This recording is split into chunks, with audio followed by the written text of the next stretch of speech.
So it's great to be with you all, and I think by this point I've probably met most of you over the last month. But if I haven't yet, my name's Letizia. We're new to Park Road here as the minister to families, and we're really just delighted to be here. It's been a great 6 weeks, and I thought I could start this morning before I get kind of into the meat of what I'd like to talk to us about. By just kind of giving a little bit of background on me, kind of introduce myself to you all, and I think that will actually inform a little bit of what I want to say to us. But I grew up here in Fort Lauderdale, in the Fort Lauderdale area, the son of a pastor, my dad, Jim, who's actually over here, who was the pastor for 35 years up at New Covenant Church in Pompano, just recently retired, so he's been worshiping with us since we've come here as well. I attended Palm Beach Atlantic University in West Palm Beach, and it was there that I really started to feel kind of the call to ministry. In particular, at that time, it was music ministry. That was my start, leading music in churches. And after college, I was actually hired at Rio Vista Community Church, one of our sister churches in downtown Fort Lauderdale, to be their assistant worship director. And then about 6 months into that, I became the interim worship director because the guy who was above me moved on. But it was actually during that time at Rio that I had a few kind of unexpected opportunities to preach and speak.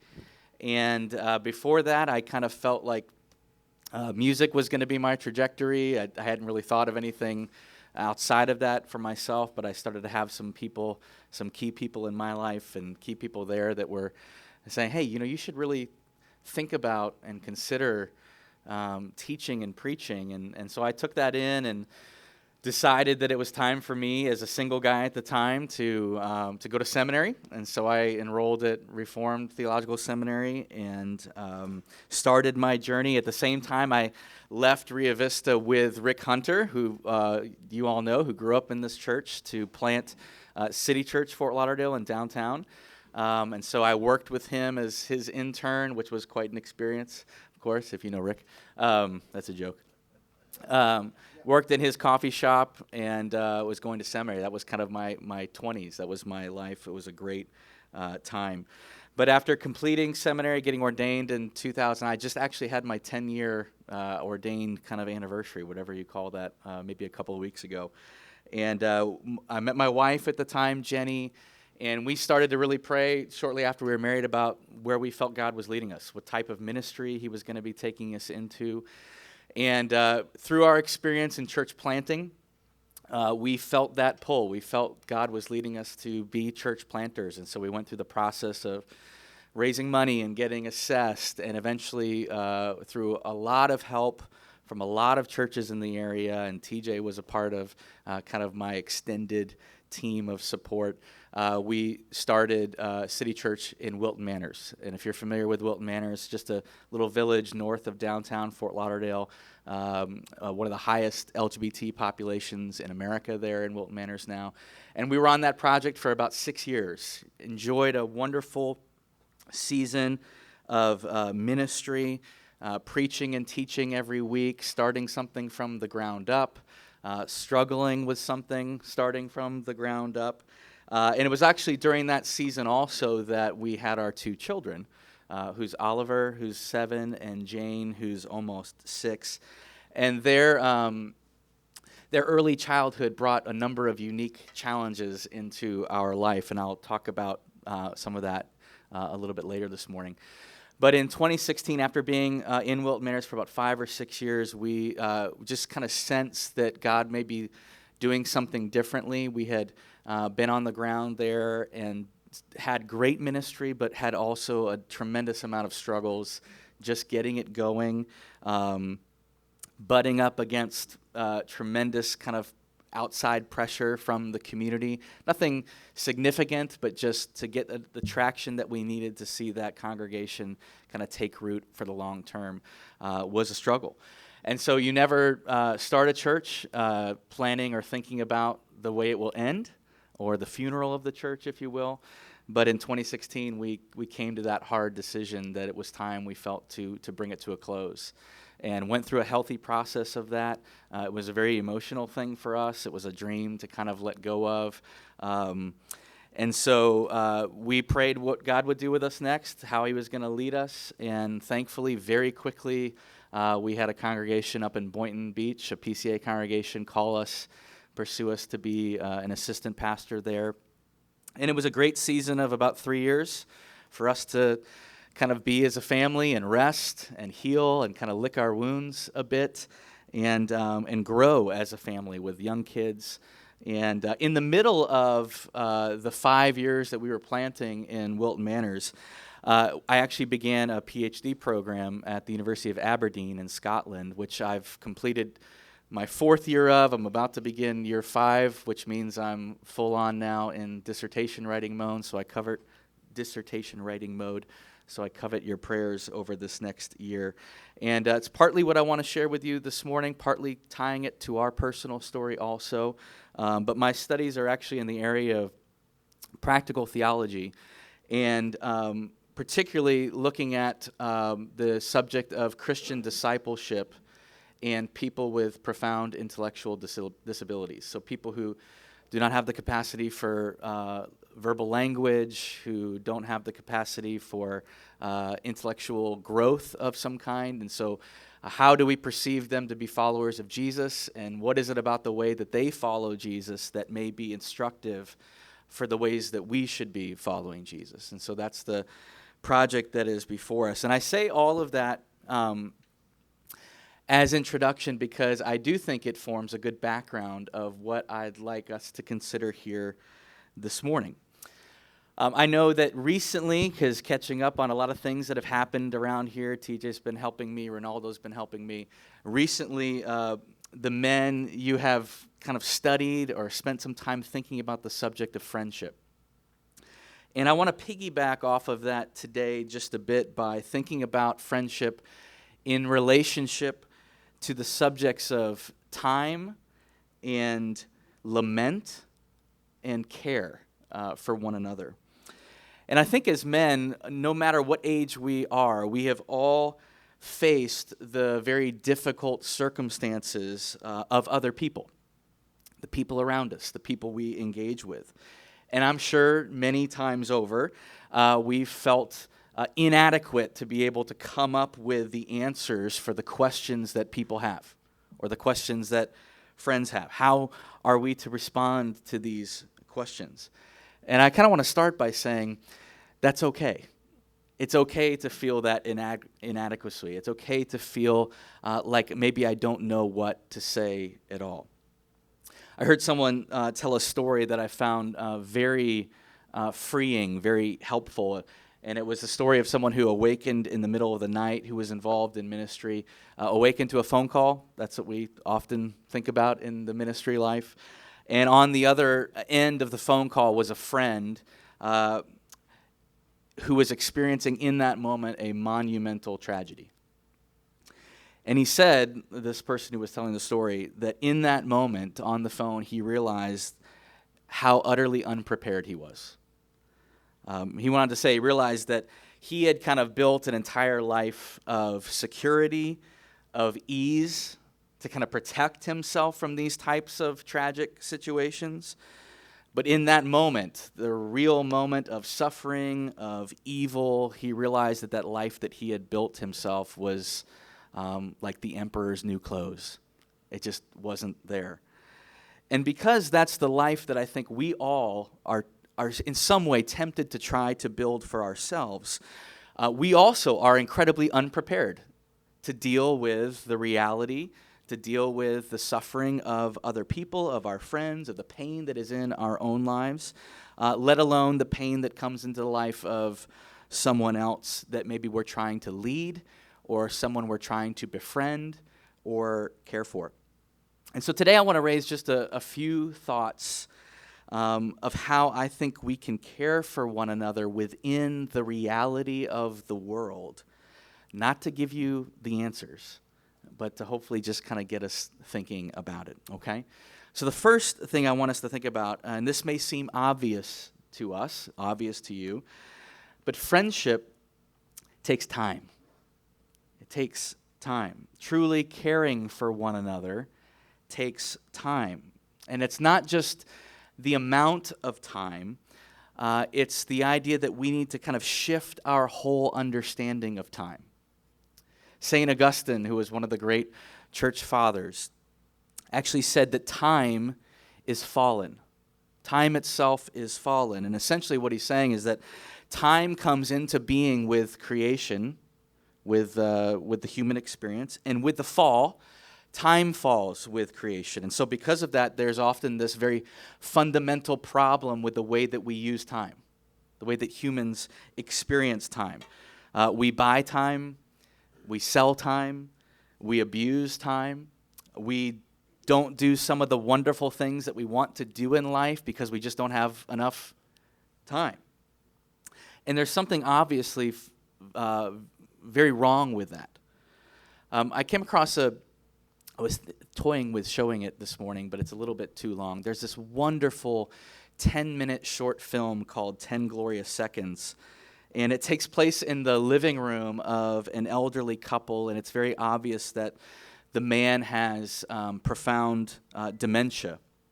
And the woman, his wife, who's been with him for a very long time, is caring for him. And the film kind of shows her interactions and her reactions to his movements, and she's very frustrated at times, but she's so gentle with him. And he can be very difficult. He can even at times have a tendency to a little bit of violent kind of acts with her. Nothing aggressive, but you can just see the tension there. But running through the film are these really beautiful pictures of his entire life, of the whole story, the whole arc of his life. When he was in the army, when he was meeting his young wife, all the things that really kind of make up the identity of a man, if you will. And so the film really holds on to this man's identity and personhood in a very beautiful way, but at the same time, it shows the difficulty of that situation, how difficult it is for someone to be living with profound dementia or for someone to be caring for someone with profound dementia. And at the end of the film, he gets up from the bed. There's this wonderfully beautiful moment. And he catches the woman's eyes, and she catches his eyes. And in that moment, he recognizes her. And they walk towards one another, and they embrace. And it only lasts about 10 seconds. And then he starts to go again. And she cries out, she says, "Don't go, don't go, don't go." And of course, he does. But for those 10 glorious seconds, she had him. He was there. And that amount of time, that meaningful time, meant the world to her. And there's something very beautiful about that, and obviously there's something very tragic about that. She struggled to care for him. She's continued through all of this to offer welcome and hospitality and even friendship to him.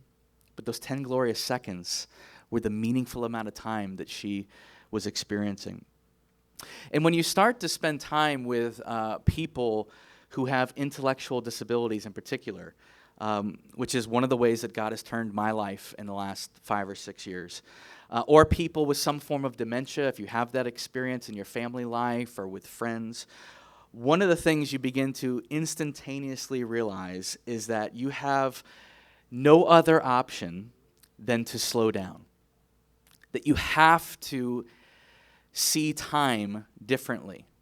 You have to view and experience time differently. You have to take the time and to begin to think completely differently about it. You see time as a gift in a way. It's one of the most valuable things that we have, and it's, I think, one of the most valuable things that people with disabilities can teach us. And I'm not just saying kind of the cliche about time. I have young children now, and I can't tell you how many times I've heard, which is welcomed, and you can continue to tell it to me, how quickly it goes, right? And someone my age is like, well, it doesn't feel like it's going that quickly. But I hear it. I get it, right?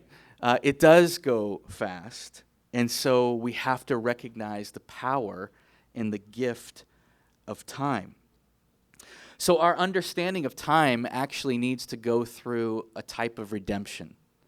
We need to redeem our understanding of time so that we're giving meaning to every moment that we have, particularly every moment that we have with one another, the moments that we experience in friendship. And for this woman in this film, those 10 glorious seconds, amidst all of the seconds and the minutes that she has with her husband, brings together this time that she has with him, right?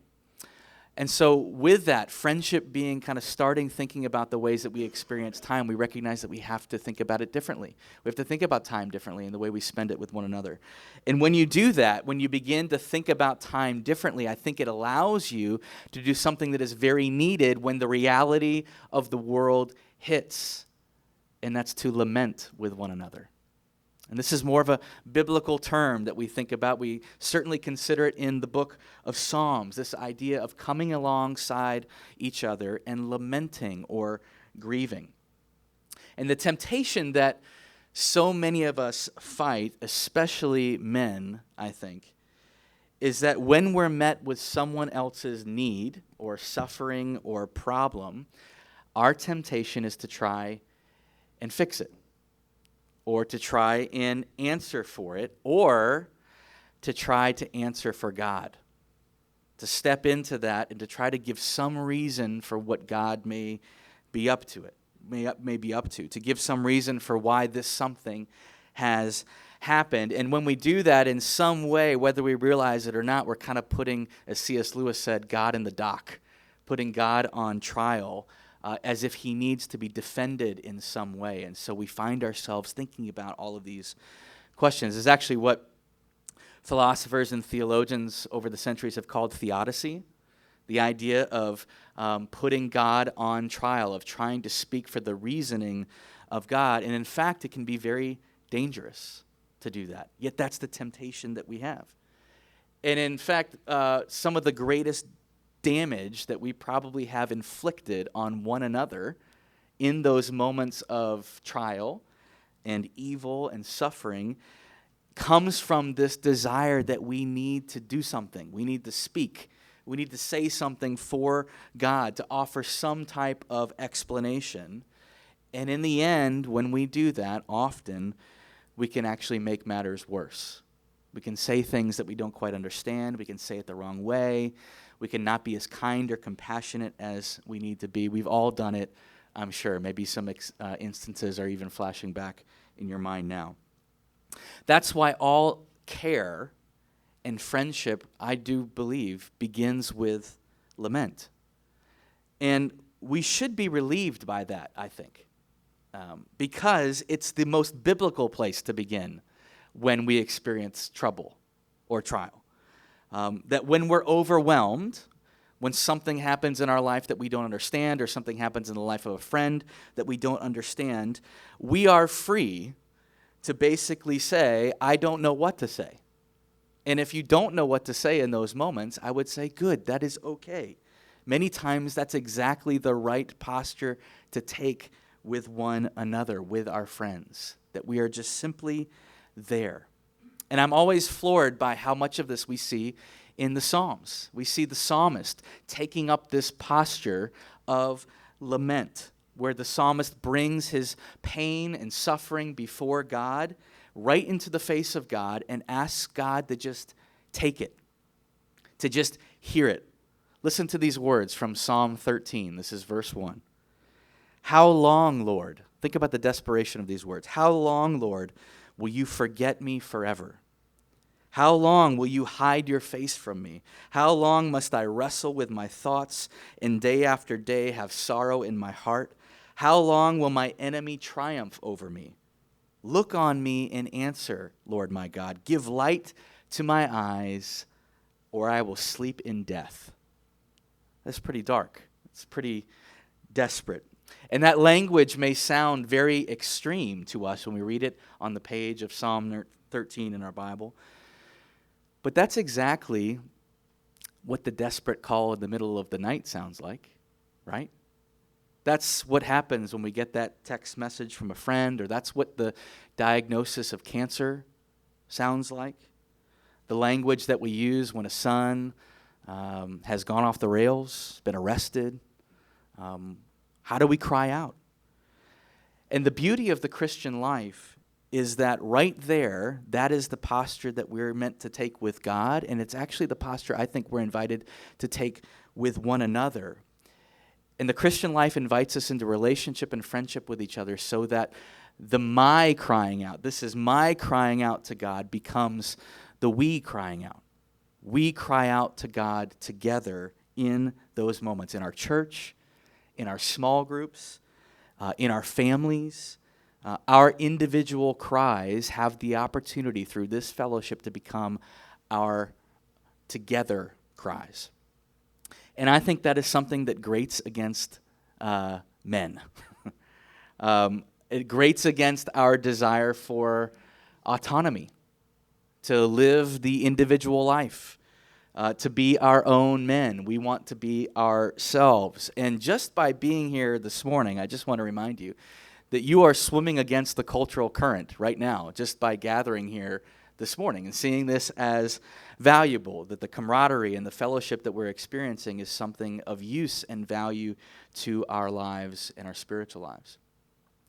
My supervisor in my school program, one of my mentors, his name is John Swinton, just a wonderful man, wonderful writer. I want to read you something that he wrote about this idea of the my cry becoming the we cry. And he says, the we here is so important.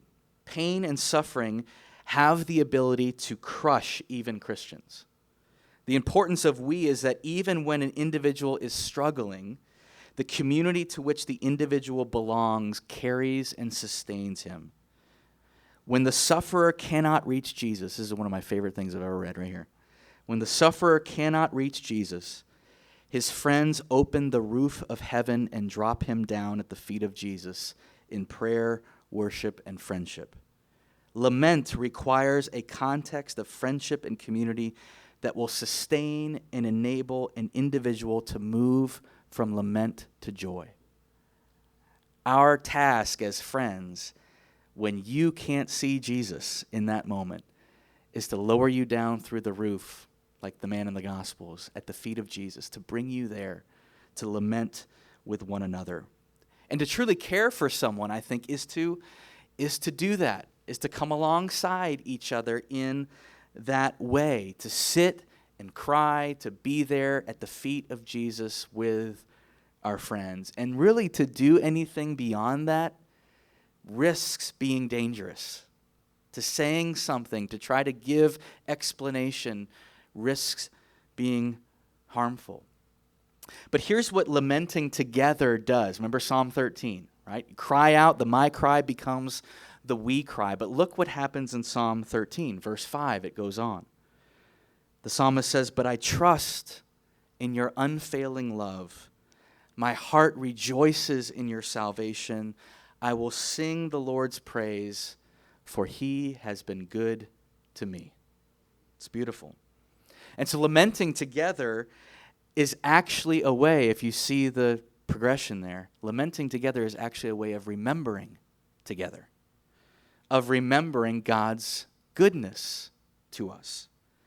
His goodness in the past and his goodness even in the moment. It's a way of actually marking the very monumental moments that we go through in life that no doubt will change us, scar us, impact our futures. One more quote from my friend John. He says this: "To remember something is to take that which was broken or disremembered and make it whole again." In lamenting together, people take that which was fragmented by the experience of evil and suffering and draw together the broken pieces, welding them into wholeness with the tears of God's people and the power of the Holy Spirit. That's a very heavy task for a Saturday morning breakfast, right? That's a heavy task for us as the men of the church to take up for one another. But when we change our understanding of time, when we redeem it, we begin to see it differently, we see that as a task that is completely worthwhile to take up. That it's the task of friendship, to lament together and to sit with each other's difficulties, pain, and sadness. But all of that, redeeming time and thinking about lamenting with one another, has to take place within the context of friendship. And in our church, I'm still learning a lot about the things here at Park Road, a church of our size, and even a room, however many guys are here, I don't know, 40, 45 people here. You're going to hear, no doubt, about the things that are going on in each other's lives. Maybe you don't know each other, but you're going to hear through the church, hey, this person is going through this thing, and you're going to hear about those needs. And we certainly have systems in place here at our church that help us kind of meet those needs and address what's happening. But you in your settings, within your circles, within your small groups or your ministry teams, within your families, within your neighborhoods, I would venture to say, I can't put a scientific number on this, but let's just say 90% of all of the pastoral care that probably happens in our church is going to happen through the context of friendship.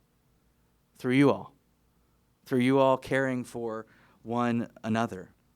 Because friendship is actually the best way, the best vehicle that we have to actually resist the suffering of the world and resist the evil that comes at us in this world. Together, it is how we face it, how we handle it. We can withstand the pressure of the world by coming alongside each other.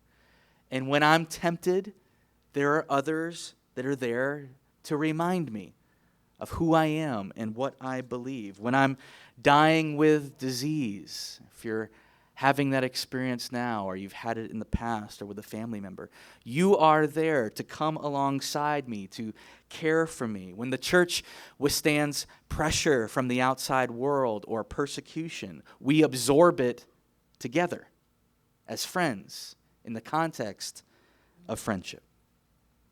But what I want to challenge us with this morning and kind of begin to wind down is this, is that natural friendship. This is what I mean by that. Natural friendship is the way the world typically thinks about friendship. It happens usually with people who are a lot like us, that are just like us. They bring things into our lives that we like, and we bring things into their life that they like. It's kind of a transactional form of relationship. That's the way that the world typically operates. That's the way that many of our friendships operate. But the kind of friendship that Jesus models, the kind of friendship that Jesus shows, and I think the kind of friendship that the church brings into our lives is very different than those natural friendships that we experience in the world. Because we need friends that are different than us. We need friends that are completely different than us. And I'll give you a couple examples. For instance, if you're a young married couple, okay, I'll put myself in that class still, and you've just experienced a miscarriage, sure, it would be great to share with your close friends that are in your same life experience. Maybe they've gone through that. But what you really need in that moment is the 62-year-old woman who's had multiple miscarriages, who can come alongside you and speak life into you, and who has been down the road 20, 30 years later and knows how that takes shape for the rest of life. When you've lived a very successful life, you're a business person, but now you're kind of struggling to find meaning in your work. You know, I've been doing this for 30 years. You know, what's the payoff? You need the young college kid who's got passion for days, right?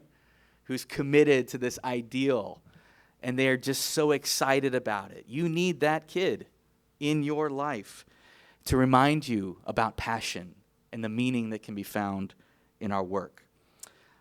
When you serve in convalescent ministry, which I know we do here, or if you have experience coming alongside a family member with dementia or some other kind of life-altering disease at the end of life, one of the things you're going to experience is that need to change all of your understanding of time. That it's just different now. You're going to be forced to slow down. And if you're a younger person in particular, you need that relationship in your life. You need that, so it can give you a fullness of what it means to follow Jesus. And so to be cared for well and to care well for others means that we need friends who are actually different than us. And I've come to believe this so strongly. And it's the church that actually, and I'm sure TJ has said something like this or some variation of this, it's the church that actually is the one place in your life where you don't get to pick your friends. Right? We're all here. This is the group that God has brought into my life, and that is exactly what you and I need. We don't need to pick it. We'll let God and His Spirit pick who we need in our lives right now. But there's one more thing I want us to consider, and this is where the title of the talk, Becoming the Guest, comes from. That if we really want to see friendship grow in our lives for us, if that's where caring for one another, caring for other men actually happens, then we need to understand something else from the life of Jesus, the life and ministry of Jesus also. As men, I think we're almost always thinking about ourselves, go with me here, as hosts. Okay? We don't let people into our lives and homes typically without our invitation. Right? We kind of put ourselves at the gate of our lives. We strive to be good leaders, typically in some form or fashion. We want to be good hosts. Many of you may host people in your businesses. You may host people in your families. You may host people here at the church if you've been involved and you're a part of greeting people as they come into the life of our church. Jesus was, of course, a very wonderful host. But many, many times, Jesus was also a guest. He was the one who was invited in. He was the one who received the fellowship of others. And I think if we want to learn to befriend one another and really care for one another, we have to learn how to be guests also. We have to learn to receive from other people, to receive from other men. And some of us may have a much harder time doing that than others. That may be the thing that grates against us, the idea of having to receive something or see value in someone else of what they could bring into my life. We have to learn how to be invited into someone else's life and to answer that invitation. For instance, when someone invites you somewhere, you go. You take the invitation. And we squirm sometimes when, we're invited to somebody else's house. I like my house, right? I like my backyard. I like to drive my car, right? I don't really like to go to somebody else's home, whatever it may be. But that's the temptation that we must fight. And so to be like Jesus then is actually to model Him even in the way that He made friends, the way that He received care from others, the way that we can receive care from one another. And that's going to require you to look across the room at someone maybe you would have never considered as having something of value that you could receive from. There may be a guy right here today on the other side of the room that you don't know, that you've never considered to be a potential friend of yours, that they might have something to add into your life, that you could receive something from them. Could we take that step to see one another as people, as men that we can receive from, that we can be the guest in their life? And I know this is possible because this is our story. This is my story. When we began our church plant about 9 years ago, and I'm going to tell you a little bit, as I alluded earlier, our personal life and family life kind of went through a number of challenges while we were in ministry there. The ministry was great. God was good and faithful to us. He was taking care of us. But personally, we had deaths in the family. We had a difficult pregnancy both times. And then we had a little girl, Jane, who had open heart surgery when she was 6 months old, right here across the street. We dealt with strife in our extended family. All of that came upon us. And we were the leaders of the church. I was the pastor of the church. And yet we were needing the care of the people in our church. It was as if this little ragtag group of about 30, 40 people of all kinds were caring for us. We were having to receive from them. We were the guests, if you will, in their life. And some of you may have heard the story of our daughter Jane, and I'll try to keep it brief because it is something that has shaped me, and I think it's something that's shaped a lot of the ways that I think about these things.